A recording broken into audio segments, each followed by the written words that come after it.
wants to sit. If you want to take a golf cart, go ahead. Pull a golf cart up. I don't care. It doesn't matter. I just want everybody to be a part of things.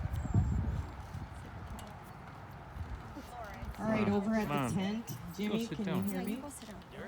Okay, good deal. All right, well, how much longer do you want me to wait? Are we ready, Chuck? Okay. Oh, we're gonna wait for the last group to kind of clean up. So give me, 2-3 minutes. Sorry. Are you in the last group? Okay. Janet, where's she?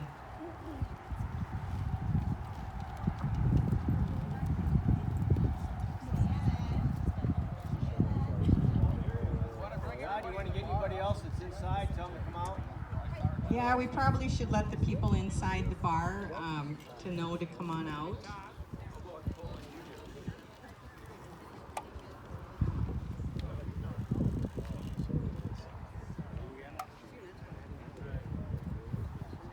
She's old. You can say that, Kathy. You can say she's old. It's okay. All right. How are we doing? Are we close? All right. Okay. All right. Oh, you're gonna put a cake out now? Okay. Okay. So holler at me then.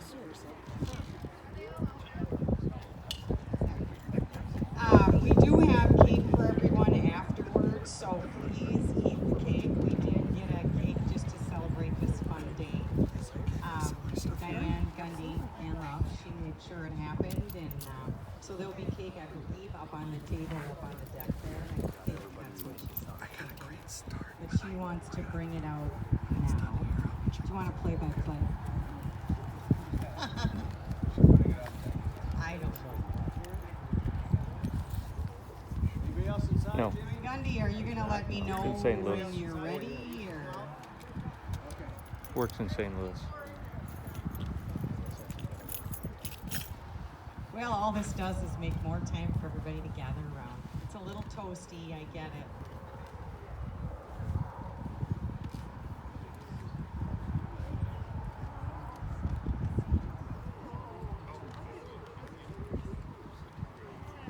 Oh, here come the worker bees carrying the table down. Where are the men? Come on.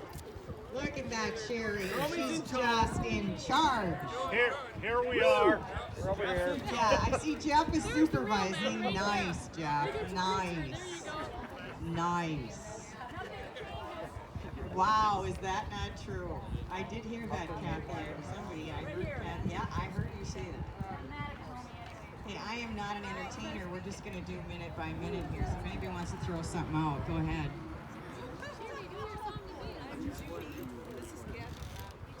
I wonder, do you guys want any waters up front? We could quick get you some waters, or okay. So where did Mr. Cromie go? Right here. Right here. Would you get all of them some waters? It's so hot, and they're sitting right in the sun. Hey, grab me a gin and tonic 1, too, 2, 3, 4, 5, 6, 7, 8.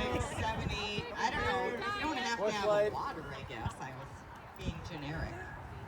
But maybe like, is there some bottles of water that we can? Yeah, like 6 of them. Thank you. Step on it. And we're waiting for the cake, I believe. Yep, here comes Gundy carrying that masterpiece down here.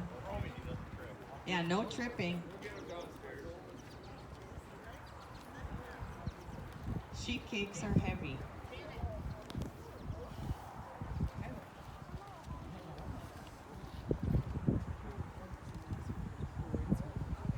All right, looks like we're ready to start. First of all, in case you're wondering why I'm standing up here, my name is Bev Perrin. I happen to be the president this year. And so I've got the fun job of welcoming everyone, golfers, non-golfers, friends and family of John and Kathy, family as well. So thank you all for coming. This is a super special day for us at the Hawk. I wanted to take the time to introduce some people involved with this dedication of the leaderboard. And it's kind of a heart thumper. I will admit it's a beautiful board, and you're not going to see it until Kathy comes up. So y'all just put your wading shoes on. However, there are some people to thank. Joel Grams from Home Sweet Home. Joel, where are you? Raise your hand so people know who you are. Joel was the vision of this scoreboard. We wanted to do a scoreboard, and I mean to tell you, the man has a vision, and he held us to it the whole time, and it's beautiful. Thank you. And then we have Todd Schonecker, and I don't know if I'm pronouncing it right. Todd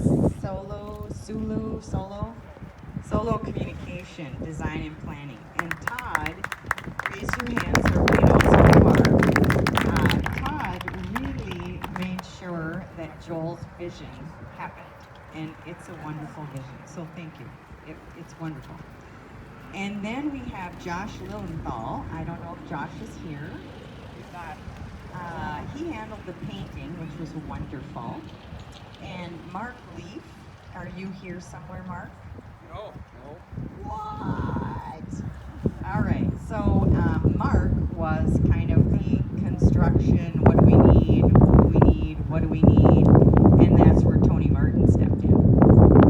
So Tony Martin was the construction crew and also gathered a crew and donated his time, and all of it is donated. So it was wonderful. And I don't know if Tony's here. He's fishing. He is. Tony's He's not. fishing. Okay. Oh, he's fishing. What the heck? What was that?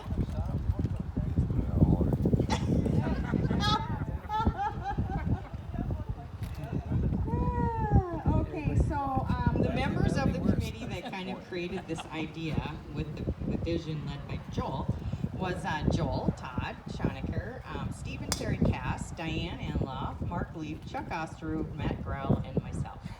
And what a conglomeration. I wanted to also, I know we have to do this, so we want to get to the speakers, but we do have to do some serious thanking here. The business sponsors that we had for this were outstanding. Fairway Financial Services, Josh Lilienthal Construction, Minco Credit Union, NHH Roofing Plus, First Bank and Trust, and Home Sweet Home Design and Construction. They were big supporters and were here for us whenever we needed them. But if I'm going to tell you the truth, the members, golfers, non-members, members donated a ton. And the amount of people who were so generous to give their money to help this happen. Let's remember that the Junior Golf Foundation that we have started this year was also, it's part of this. They're one and the same, kind of. But we had people already donating to get that Junior Golf Foundation set up and running, and they, a lot of them donated again to make sure this leaderboard happened. So that is what I wanted to make sure everyone knew. So it sounds kind of wacky, but give yourselves a hand because this is all donated from everyone. We're all a part of it. All right. So we are going to get away from me and go on to our first speaker. And our first speaker will be Don Grossbach. And a little history so that you know, I'm not going to say too much, is that he was on the board when John was hired. So welcome, Don.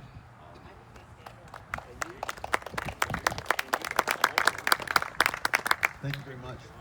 I'm really pleased and honored to be able to give you a little bit of background for about a 1-year span of time in our club's history that really made all of the future happen for us. And it started in 1990. For the golf season 1990, we were in the position of having to hire a greenskeeper. And there was a 9-member board of directors at that time, and I was appointed as the chairman of the interview committee, and we hired Ron Noyce, who many remember. Ron Noyce had been on the grounds crew at Minnetonka Country Club down in Minneapolis. For 9 years, he had been the assistant greenskeeper there for the last 7 years.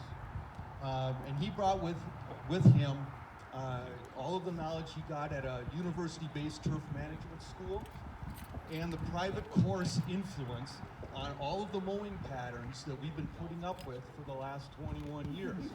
You know, one strip of fringe around the greens, narrowing down to get into the greens, curved fairways. All of those are Ron Noyce's ideas. So as you're frustrated out there, you can blame Ron Noyce. Then, in that same period of time, the owner of the supper club approached us and said, I would like to build an extension onto the building. I would like to have a big bar area. Will you help me by building the foundation? And so we as a board, 9-person board, decided we would pay to build the foundation, and the deal was we built the foundation, the basement, right up to the floorboards, and then the supper club built the bar above that. And in exchange for doing that, we were to have rent-free use of that area for a pro shop forever. Subsequently, the club was sold to a different person, and that deal went out the window. But now we're faced with this large area that we could make a pro shop in. Prior to that, we had like a 6-foot by 10-foot room that one person would just sit behind the desk and take the greens fees, sell some tees and golf balls, and that was it. But we didn't know if we could afford a PGA Pro. Ron Grundison at that time was the treasurer, I was the president of the board, and so we went down to the Minnesota PGA at Bunker Hills. Dick Tollett at the time was the head of the Minnesota PGA. He said, bring your books down, I'll take a look at them, and I'll tell you if you can afford a pro or not. So we did, we went down, we looked up, and looked at our books and said, oh, absolutely you can afford a pro. And he gave us an outline of what we'd be able to offer for a professional to come in. So he put out the information. 21 applicants sent their resumes to us for this position. We as a board decided that we'd have a 4-person selection committee. It was Ron and I, and then 2 younger members of the board representing younger families. And our goal was to find a pro that would be able to appeal to the older established golfers, many who were the original founders of the course back in 1969, and also appeal to the young people and promote the game of golf. So these 21 resumes came to me, and we agreed I would pass them around to all the other committee members, and we'd all rank our top 5. And then, depending upon the rankings, we would choose 5 to interview. And so all of the 4 people looked at the resumes, we all made our rank, 5, 4, 3, 2, 1. I compiled the results. We came up with a list of 5 people to interview. John Swanson was not on that list. Okay? One of the 5, before we had a chance to interview, took the job as the club pro at Ridgeview Country Club in Duluth. So we figured we probably were out of line on that one. We probably weren't going to get that candidate. So we interviewed the other 4. And after we got done interviewing, we sat down and compiled our results and decided who we wanted to have our club pro. Ron and I wanted one of them.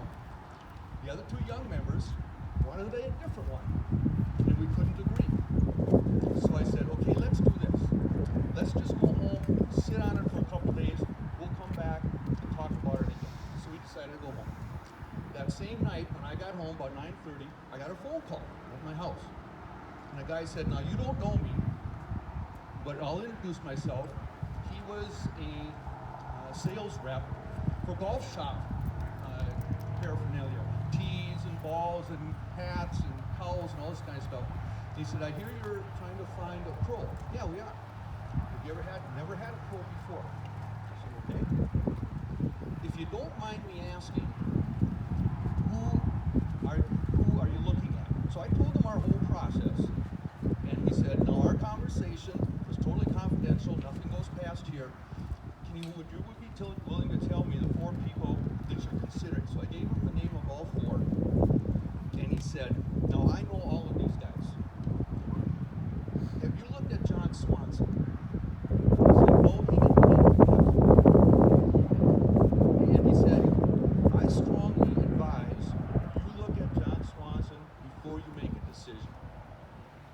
Very much. So I called the other 3 members, and they said, okay, we'll interview this John Swanson as our 5th candidate. So we brought John Swanson in for an interview. And he comes in very nicely dressed in a golf attire, carrying his briefcase.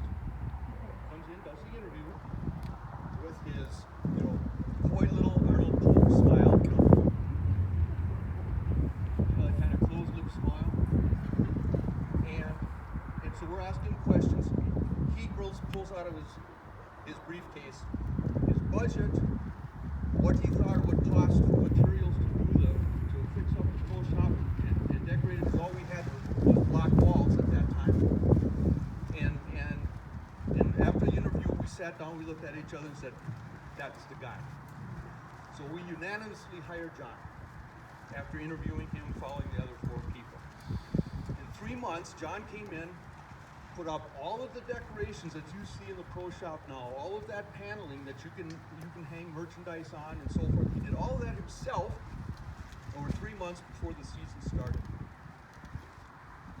Now, I feel strongly about what John has done for this course and the legacy that he has carried forward. That same summer, I was down in my hometown Red Wing at Mississippi National. I talked with Wendell Pittenger, who at that time was the president of the Minnesota PGA. And I told him what we had done at the Purple Hawk and so forth, and hired John Swanson. And Wendell said, "Oh, Mr. Briefcase." That was his nickname. He said, "Yeah?" And he said, "You got a good one there. You got a good one there," and so forth. And since the influence we've had on the course with Ron Noyes and the management of all of our tournaments and so forth and programs with John Swanson, the Purple Hawk is a very highly thought of country club within the Minnesota Golf Association. The current executive director and chief operating officer, Tom Ryan, was a housemate of mine in college as an undergraduate, and I see him every year, once a year at a tournament that I play in. And he very highly speaks of the Purple Hawk and our reputation. So I just feel that we have had the opportunity to move forward into a much higher stratus of golf course than we had before John Swanson came here. And of course, John Swanson brought Kathy to us as well,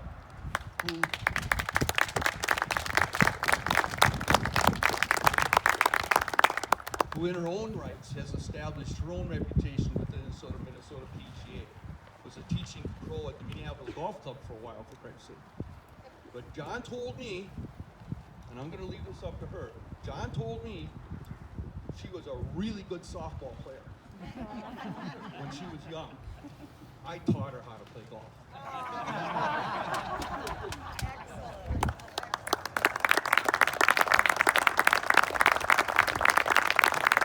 Oh, that's awesome. Thank you, Don. All right, our next speaker will be Matt Grell, our PGA pro here. And Matt's going to do double duty today. So Matt, I'll let you explain to them why you're doing double duty. You're going to need the microphone, but not by that. I'm not going to stand up here. Yeah. This way. All right, let's Flexible. welcome Matt. And then let's remember, this is a dedication. It's also a celebration day of a wonderful life. So let's keep our spirits high and remembering and sharing wonderful thoughts, okay? Thanks, Bev. Thank you, Don, for the history. That was got great memory, I tell you. I can't remember yesterday, and you're remembering 36 years ago. Or 26, we'll say. Anyways, welcome everybody. My name is Matt Grell. I am the PGA professional here. Have huge shoes to fill. Probably won't be able to ever fill them. John's meant a lot to me. But anyways, so I'm going to do a little thing for just on my side, and then also Doug Hallstrom from Minco has written something that I want to read to the family and all of you as well. So anyways, I'm going to start off with mine. We're all here to honor the memory of our PGA professional, John Swanson. Many of us have interacted with him. We've had a lot of history with John. Everybody's been impacted somehow in their life, whether it's through golf, friendship, through the community. John was just that type of guy. To me, he was basically my role model. If I look back in my history of golf, and it's all been with John. I remember my first golf lesson. I'm 10 years old, 50 pounds, soaking wet, and this guy is coming to me, and he's a monster. He's huge. So I'm like, all right, I'm nervous. So I grab the club, I go to try to hit it, and I'm just shaking. And he's like, Mr. Matt, what's wrong? I'm scared. So I was a shy kid.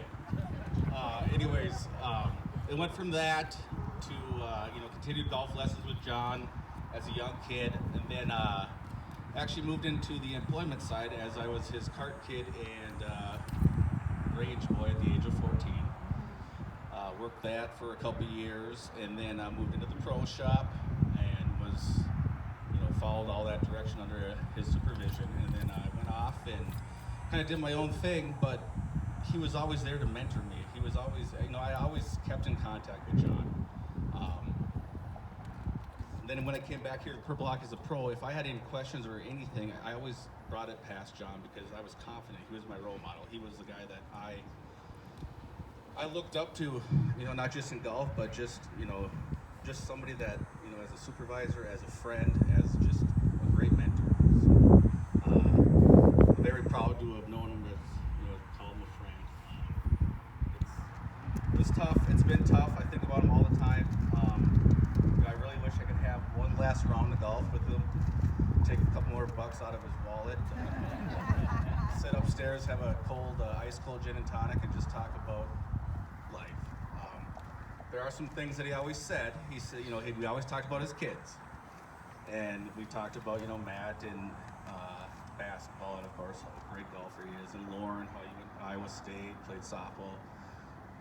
And one thing he's always told me that I always remember, he says, Matt, if Lauren ever played golf, she would be the best golfer out of the three of us, or out of the family. And I said, that's a lot of, that's heavy shoes to fill there as well. He's got 3 PJ professionals, so take that. But anyways, once we reveal this leaderboard, it's beautiful. Everybody put a lot of work into it, a lot of time was spent, a lot of money, and you know what? It's for my idol. It's for our PGA professional, John Swanson. So thank you for that.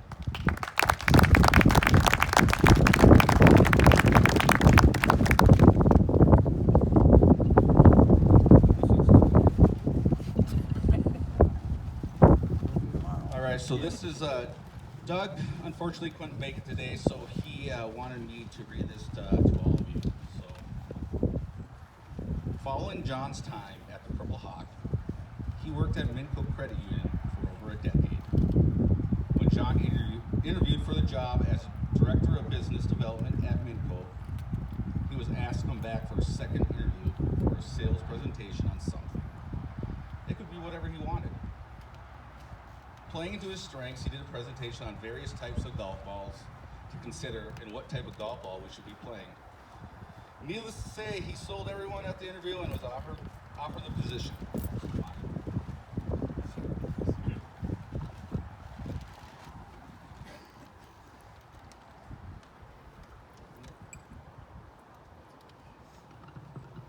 Some may have wondered how a golf professional got a job at a credit union.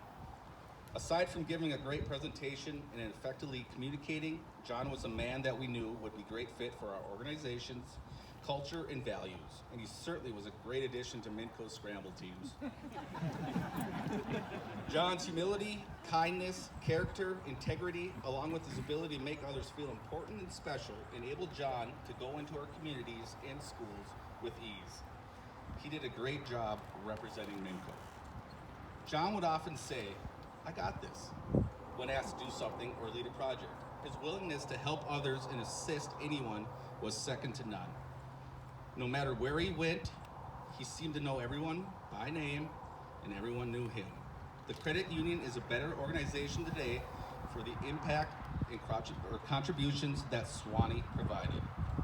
Aside from developing business relationships, John was asked to create the Minco Foundation from the ground up and serve as its first president. The foundation's mission is to support financial literacy as well as charitable initiatives, and this was certainly in his wheelhouse and something that he easily embraced. John was instrumental in raising thousands of dollars over the years for a number of organizations, including Credit Unions for Kids, which is at Children's Hospital, and local food shelves. Minco Credit Union will always be thankful for the time, energy, and commitment that John provided while working at Minco. John's role was vital, and he did it so well that the credit union will be unable to replace him in the work that John did in our communities. Typically in business, we hear that everyone is replaceable, but in this case, we have found the exception to that statement. Swanny cannot be replaced. The staff and members of Minco Credit Union are grateful for the time we had with John. His smile, friendship, and contributions will be forever cherished.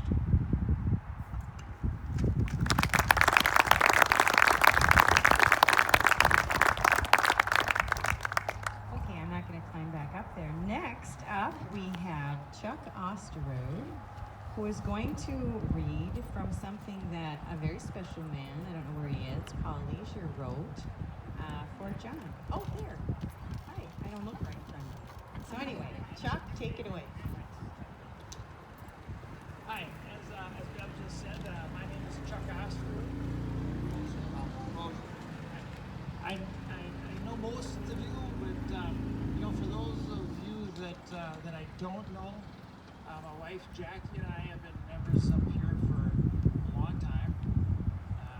Matter of fact, we signed up when John was pro, and John actually he talked us into buying a stock certificate that to this day is worth nothing.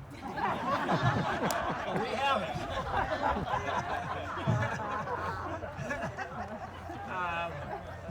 I used to work in Princeton, and I decided, 20 years ago or whatever, that I wanted to play more golf. And the way to do that would be to join a league, at least get me out every week. So working in Princeton, I joined the league in Princeton and played there for a year, and it really wasn't a good experience, quite frankly. So Jackie and I talked about it, and we said, well, we've always enjoyed coming up to the Hawk. Nice course, nice people, so let's try that. So we talked to John, and that was history. The people here welcomed us. We always felt welcomed. We're not a part of the physical community. We live down in Ham Lake, so we drive almost as far as Paul and Judy did to get here to play golf. And it's because of you people that we did that. So I'd like to thank everybody for that, for contributing to this. This is pretty cool. And now I have something to read about John from his friend and partner, Paul Leisure. I've been asked to say a few words about a man I considered a very special friend, as well as a great golf partner for many, many years, John Swanson. We met John 31 years ago when we were going through the worst time of our lives.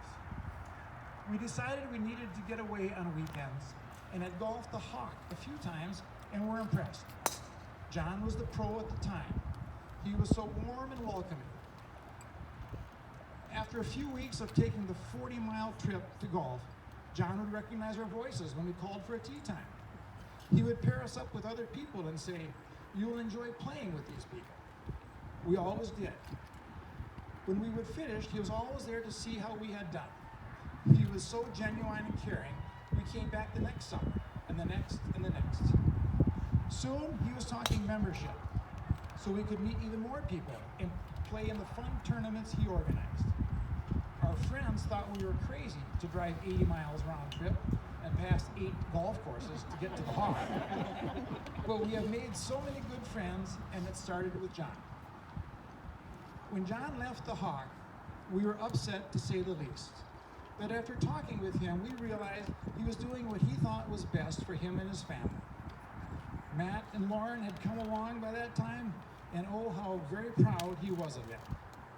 We kept in touch and would golf with him from time to time. We even got to golf with Kathy a few times. I was overjoyed when John asked me to be his league golf partner. I would look forward to Thursdays so I could play and learn from the best. He had such a smooth swing and drove the ball a mile. He was also an awesome iron player and chipper. I really can't say much about his putting.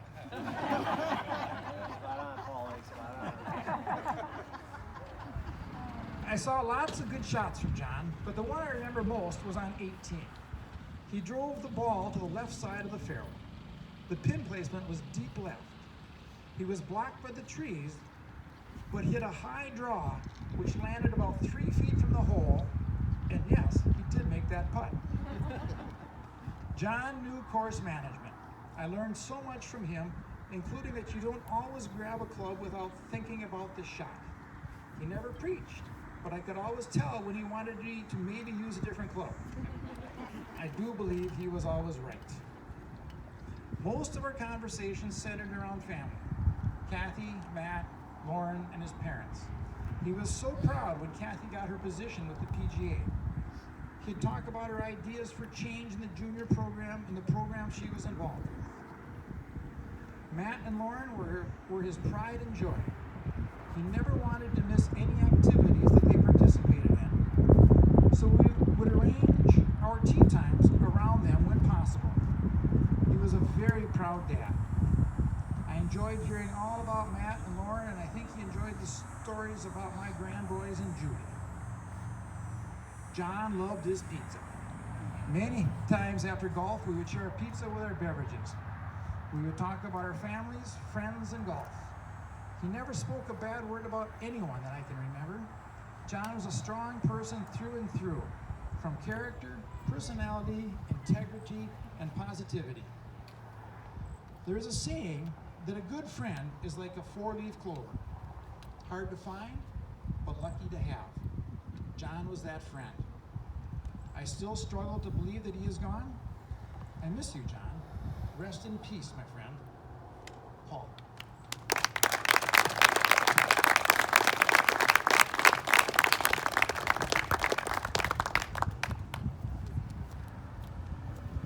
All right, hard to move on. That was beautiful. Our next speaker, our last speaker before Kathy, if you want to come up, will be Dennis Anlaw. Dennis, where are you? Right here.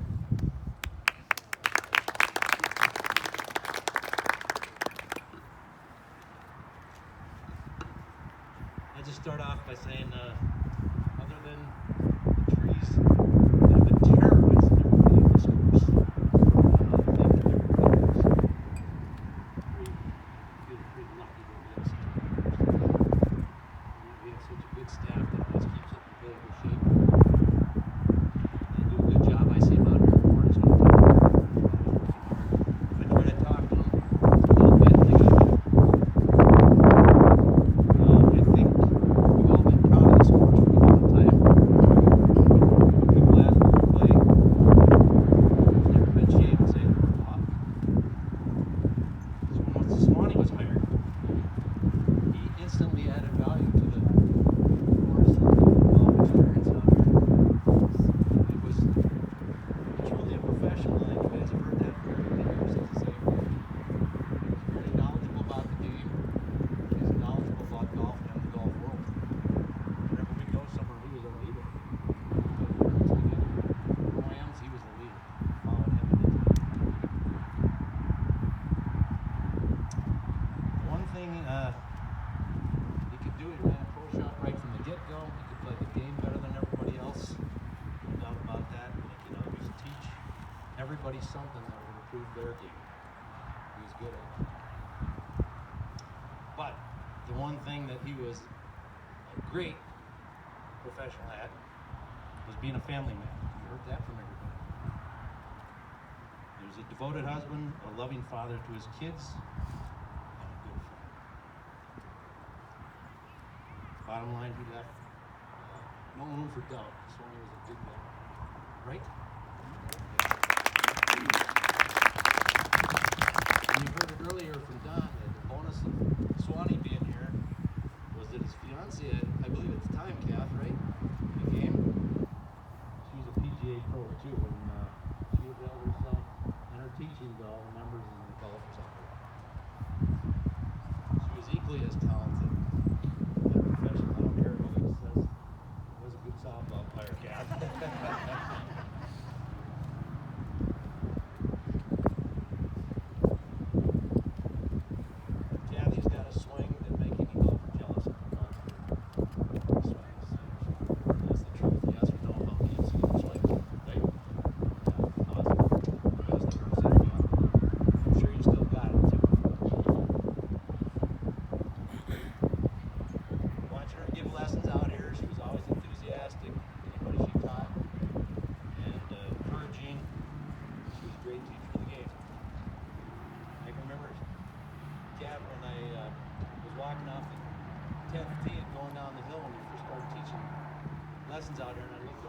you giving a guy named Sean Bizzell a lesson. Sean is kind of a quiet, reserved guy. When I saw him a few days later during the league, we got matched up again. Hey Sean, how did the lesson go with Kathy the other day? He looked at me and I said, what? Didn't go so good or what? He goes, to be honest with you, she's so beautiful I couldn't focus. I can't remember anything she said. And that was the truth. That's a true story.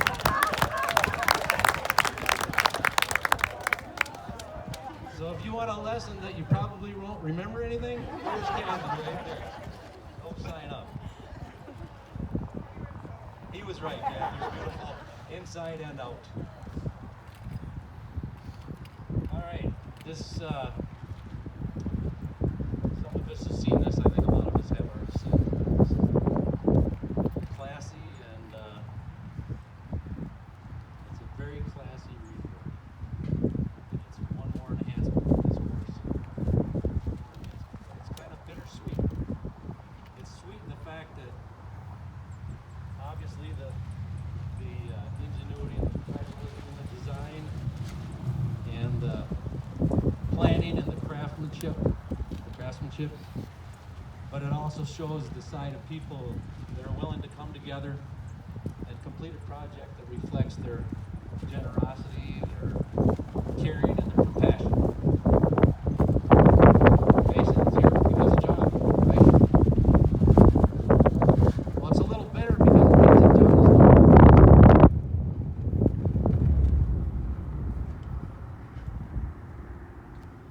A lot of times out in this course, and I know everybody has heard it, when people go off on their cursing rants, a lot of people use the name of the Lord in a very ungracious manner. So I'm going to try and use it in proper context. When Swanny passed about 4.5 months ago, if it crossed your mind that God took Swanny way too early, there's good news in that. The good news is you believe in God. The giver of all forms of life. The keeper of our souls, the keeper of Swanny's soul. The God that gave and sacrificed his only Son, Jesus Christ our Lord, who is the giver of eternal life and the giver of Swanny. So Kathy, Matt, Lauren, and John's entire family, just like you guys, we're going to miss Swanny. We're not going to forget him. This reader board will help us with that. And because of God's promises, Swanny lives. We'll see him again and enjoy his company.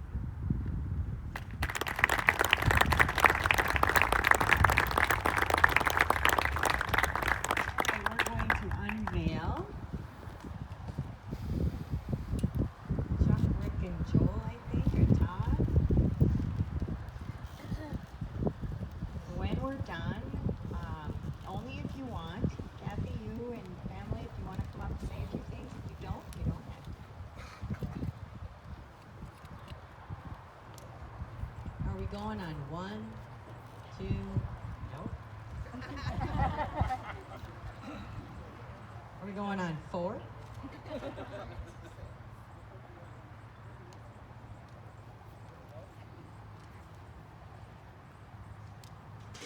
There we go. Say when. When?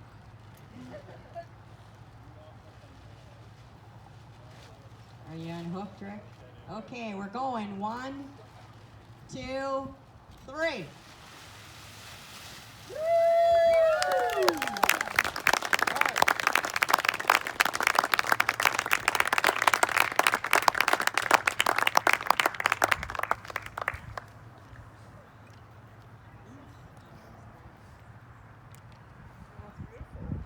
It's beautiful.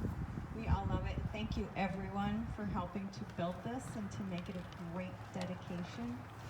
I'm gonna let Kathy catch your breath a little bit. Would anyone like to say a couple things first, or I don't want to make anybody, but I want her to catch her breath a little bit. We do have cake afterwards for everyone. Please have some cake honoring our dedication to John. And look at that beautiful leaderboard. Kathy, you ready?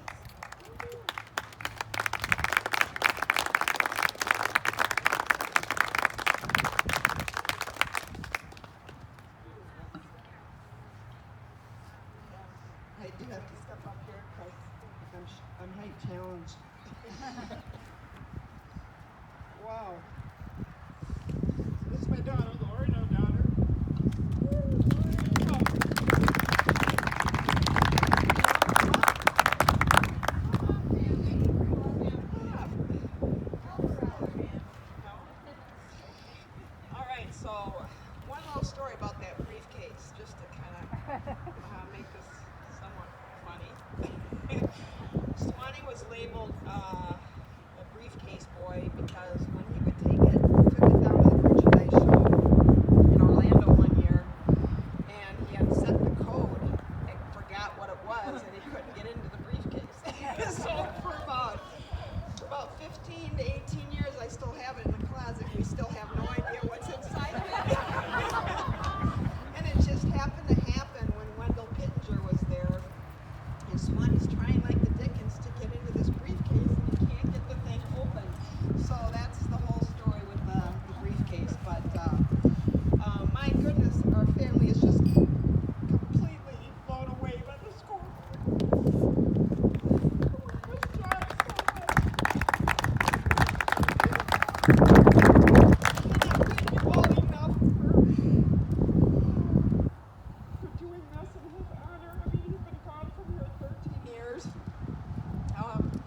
But we are just blown away. This is just beautiful. It's absolutely beautiful. And thank you to all the sponsors, and to Tony for, I've known Tony for quite a few years, and when he told me that he was the one that was going to build it, I was going to be right. So that's just super. I know he's teaching how to walleye in Canada, but we just can't thank you enough. Matt, thank you for all your kind words. I know I really enjoyed mentoring you as well. And Lauren, did you want to say a few things? And Bev, who's Bev? Here she is. Thank you, Bev, for your leadership of this whole deal. This was fantastic. I also just want to say thank you on behalf of Matt and I. Matt lives in St. Louis. We were able to see him last week and he couldn't be up, but we wanted to say thank you. I wanted to just recap quickly the last 24 hours of my dad's life. It kind of ties in with every story that's been told. So the Friday, April 2nd, it was a nice day out, and so he told me the night before, he's like, I think I'm going to be sick at about 11 o'clock tomorrow. And We're happy Doug's not here. and I said, what do you mean be sick? Like, you're just gonna pretend? He's like, yeah, I gotta go out to the hog and play. I got asked to go play. So, lo and behold, 11 o'clock, he tells Doug. Doug knows, of course, that he's coming out to the hog. So, Dad comes out, he plays, full around here, gets some drinks in the bar, and that was Friday night. And then he came home, we watched the Econ game together. We played, and as I'm sure most of you know, my dad coached both Matt and I in basketball, so that was just a huge deal. A good last night to watch the game together. And then the next morning, he gets up at the crack of dawn to go play the Chaskatown course. So it's really special. I know for Matt and I and my mom and everyone that his last full round of golf was at the Hawk, and his last few holes were at the Chaskatown course where he played growing up. So just really special. My dad, when Matt and I were growing up, we were out here all the time. We have pictures sitting in the back office, me playing with my dolls while my dad's at the front counter, and Matt trying to do as much as he can. So it's really special that we have now this leaderboard to kind of memorialize my dad, and just let his impact live on. So thank you all so much. It's just really special to have this here. So.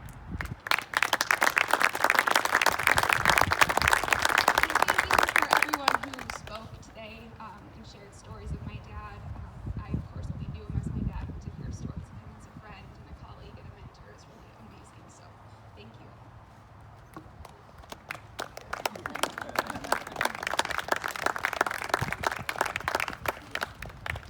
Debbie, you want to say anything? No? This side's smaller. You want to come up this side? That's why I didn't go on. We would have helped you. All right, Kathy, do a little bit. Yeah, so, and thank you, Gundy, for taking care of the cake. But please grab a piece, and what a beautiful day this has been. This is Swanny's kind of day. Thank you.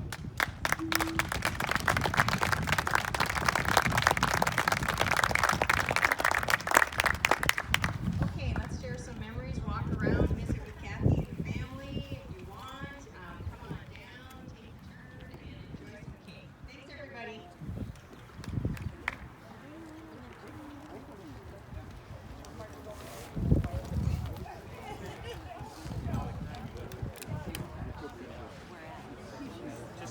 close up on it. The entire.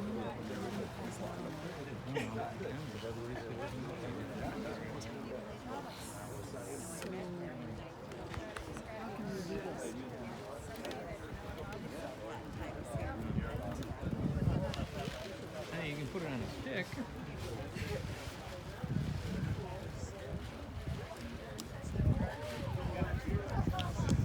Lauren, I got the whole thing if you want to send it to Matt. Yeah, we will. Thank you so I don't know if anybody else got the whole thing, but You got the whole. the whole thing. Yeah. I So do you have to make that like a YouTube? Because we can never.